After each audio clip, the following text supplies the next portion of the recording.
Hello.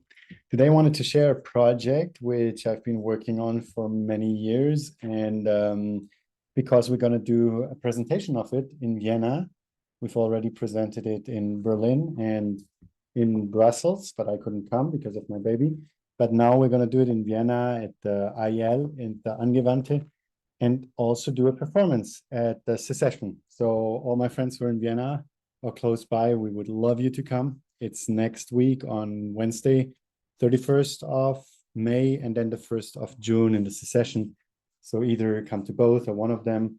We'll have a conversation with Ruth Anderwald, who's the professor of artistic research, one of the two professors in artistic research at the Angewandte, and then also with Gerhild Steinbuch, who's a professor in language arts, and Alexander Damjanic from the Center for Focus Research.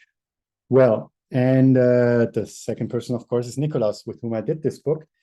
And we're really excited to discuss the different aspects of it with people from different perspectives. For now, we've mainly been showing it in an art context. These are a few pictures you can see. That's the kind of performance we will do live and in exchange with the public. And the book is actually well linked to an exhibition we did in Tannery that if you've been following my Instagram, you will know about because I posted a lot during the build-up of the exhibition. These are some exhibition views here. So all the works were basically created based on Ludwig Wittgenstein and mainly his later philosophy, his philosophical investigations. That book in the English, Philosophische Untersuchungen, or in French, it's Recherche philosophique, like this. And the book was published by Dilecta in Paris. We were very happy to have this editor because, to be very honest, there are not so many editors in France who even have a decent English language website. So Dilecta was really a great choice. They've published books by a lot of artists we like. They've also done catalogs for the Centre Pompidou and for the Bourse du Commerce. They're working right now, the new collection in the Tadao building. And we have a few text contributions. This is one by Roger Malbert from England. So it's really around how does this book and the whole project fit within contemporary drawing. And then we also have a text by Eric Degout, who's the director of the Centre d'Art Les Tanneries, and it's called La lecture est une amitié. And Eric really wrote a very experimental and quite artful text based on our collaboration. But the main part is conversations between, well, on the one hand, Nikolaus and I, where you can basically see how these projects emerge, sometimes live, sometimes we discuss them after the fact. And also with Grégoire Romanet. So the first conversation is called A Book with the Traces of Its Own Making, because it's somehow a concept for this book. And here we speak with Grégoire about, the concepts, the graphic concepts, because he's the graphic designer of the book. And so you can see basically the ideas for the book emerging in the book.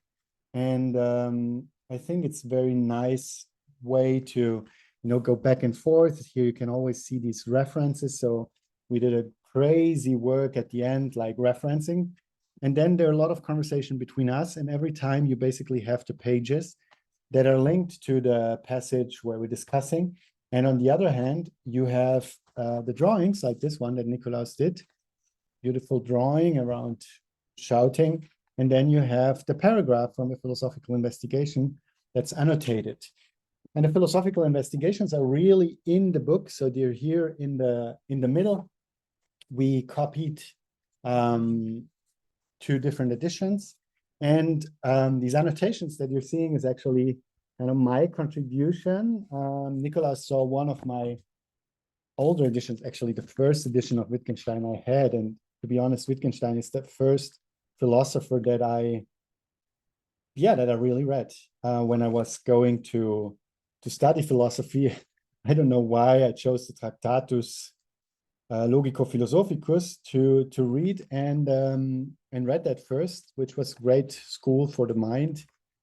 At the time, I had kind of fling with a girl who was a lawyer, was studying to be a lawyer. And at one point, she was studying law in Germany. She couldn't understand a certain passage, and she handed it over to me. And it was crazy because this reading of Wittgenstein, who's this very logical, very strict thinker, had created a kind of disposition in my mind which made law seem so easy and so clear. In any case, well, Nikolaus saw this edition that I had annotated, and as you can see here, there are quite some drawings. I think Wittgenstein always, he's a relatively visual thinker. Here I drew a kite for some reason, and I was always fascinated by the visuality and also the little microfictions he invents, and had been dreaming of, doing kind of something with that that would be beyond the philosophical text, that wouldn't be just, writing more text. And so Nikolaus encouraged me to kind of do this annotated edition of Wittgenstein. So this is kind of becoming drawings. And as we have the French and the English version in here, with also, like it's kind of really copy aesthetics. I actually have the originals also here with me. Maybe it's even more visible here. So yeah, it actually is annotated twice. So on every page, you'll be able to see basically two ways to annotate the same thing.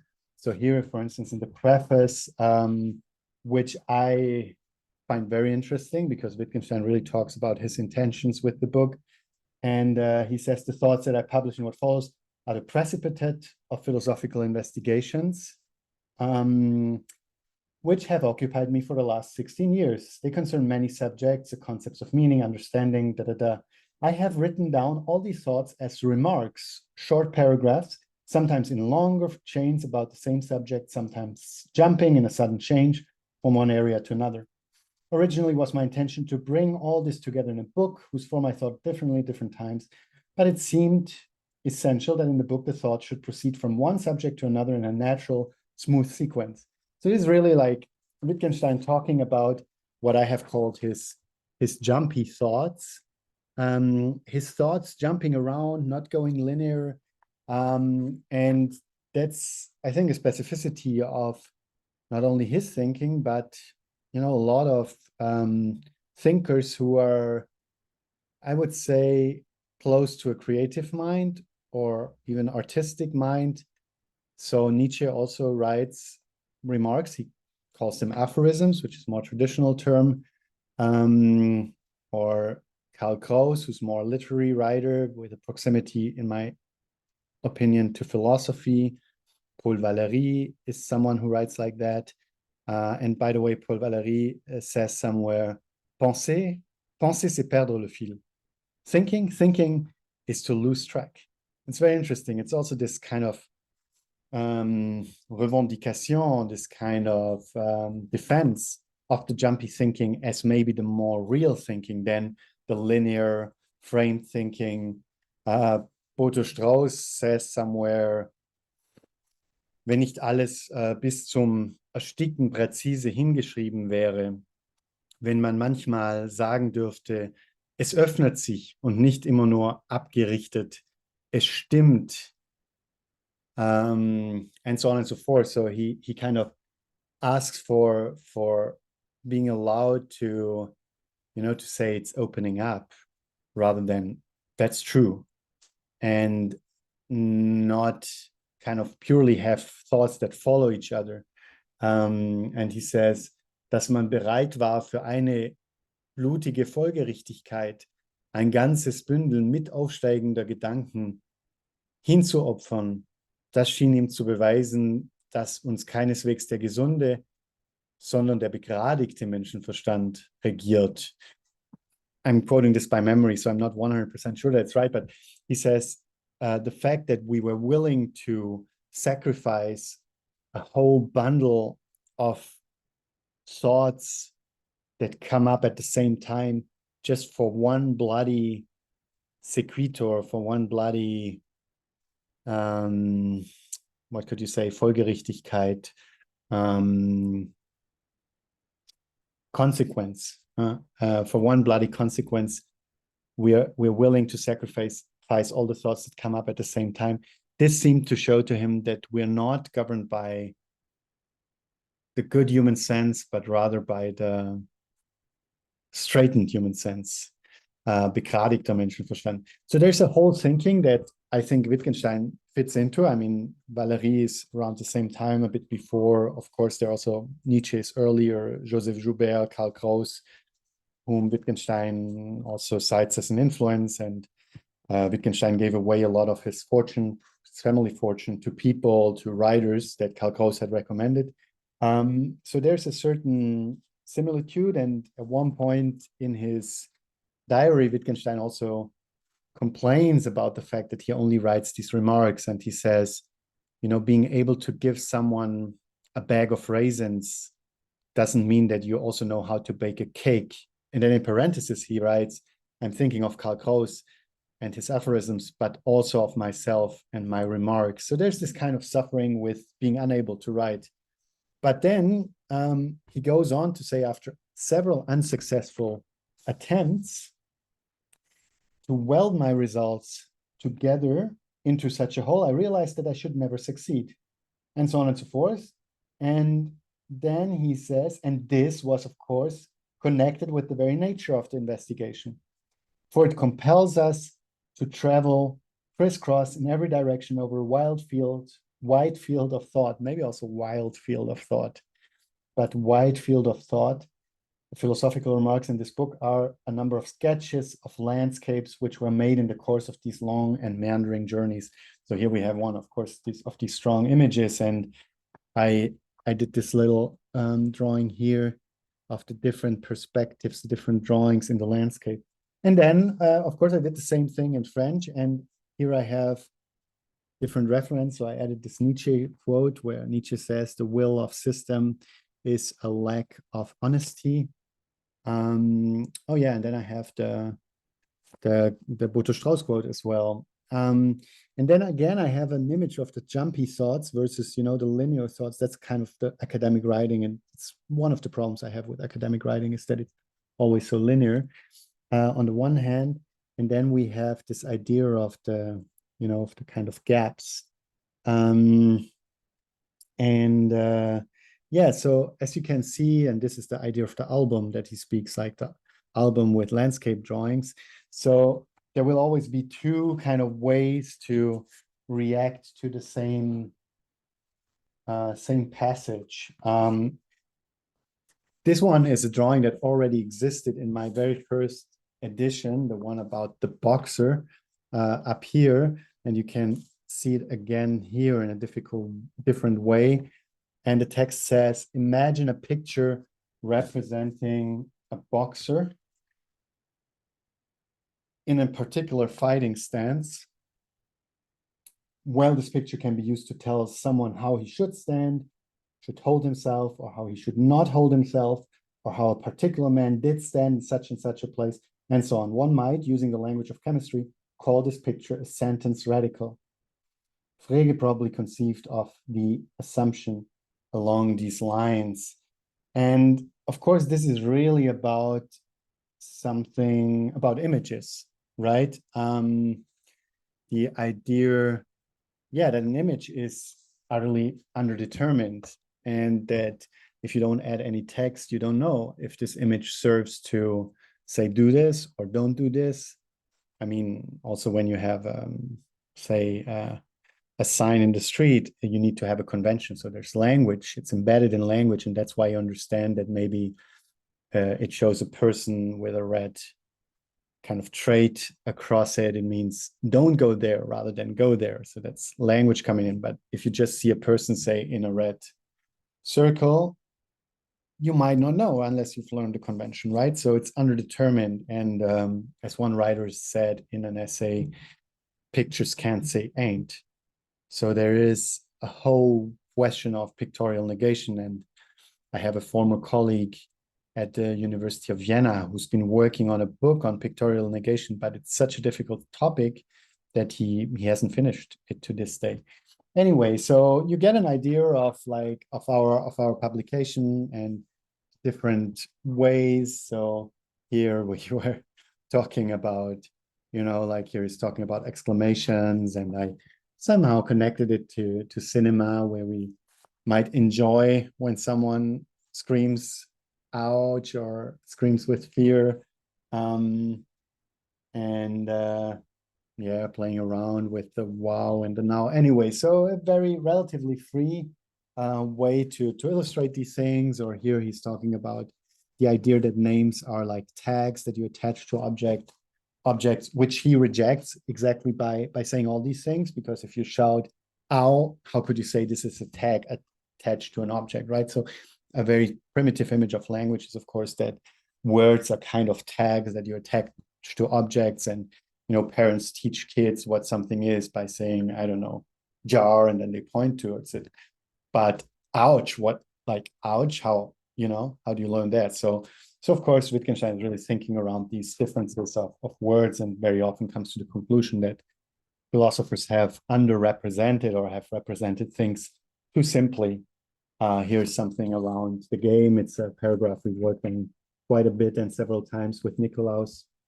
Also, Nikolaus did a bunch of drawings on that, and we did a common work on this table constellations and the difference of different games. It's a very famous passage in Wittgenstein where he says, it's hard to say how a game is bounded. And again, we have one more abstract diagrammatic illustration here. And then here I have a very figurative, playful illustration of the multiplicity of games. And the point Wittgenstein is trying to make is that the fact that a concept is blurry, has blurry boundaries, doesn't mean that it's not useful. Quite the opposite. Maybe a concept like game is useful because it has blurry boundaries, because we don't exactly know how to define it once and for all. And table games are included as much as, playing games and so on and so forth. And I mean, the book itself is called Playing with Ludwig, Jouer avec Ludwig, and it's in multiple ways because, of course, we're playing with Wittgenstein's texts. These are some of the drawings of Nikolaus. And again, you have this crazy referencing, but we're also playing with each other when we read the text and have this playing field. And one of these playing fields we'll set up next week at the Secession. And we are trying to open up our practice to a bigger group of people. And you're very much invited to come and play with Ludwig and with us together. This was one on a paragraph around death, where Wittgenstein talks about the fact that death is always represented like a skeleton, and therefore as if it was already dead, it's dead as death. And we talked a lot around imagery, around death, and words that come to signify that someone died, which is a topic that has now occupied me significantly more because I'm currently co-curating an exhibition on the topic of death that's called Being Mortal, and that will open at the Dome Museum this autumn. Well, this is one last project that I can point you to. It's around colors. Wittgenstein also wrote remarks on colors and very famous for his reflections on colors. And what we really started thinking around is associations, personal associations with colors. And so we made these color samples, and when either basically trying to capture color we were seeing or making a color sample and then looking for memory that came up. For instance, here it says frog green in children's books only, or blurry memory of painting on this one. So this was a color sample Nikolaus had made, and I saw it on the wall, and it felt like this resembled some of the watercolors by Dürer, so blurry memory of painting. So it's really around how colors, and not only smells and tastes that are famously associated to memories, can also be associated to memories. Or this color that I found in Nikolaus, I felt reminded me of my mom's pottery classes, where I was allowed to participate in kind of the wet clay. And so memories really came back with these different color samples, which we put on the wall, sort of like that. Anyway, so that's a little insight into playing with Ludwig, Jouer avec Ludwig. And yeah, I would love you to come if you're in Vienna, or else maybe order it from Dilecta or Moto Books is distributing it as well in Europe. Or send me a line if you found this enjoyable and want to hear more. Thanks for watching. In any case, it's again a very long video for Instagram.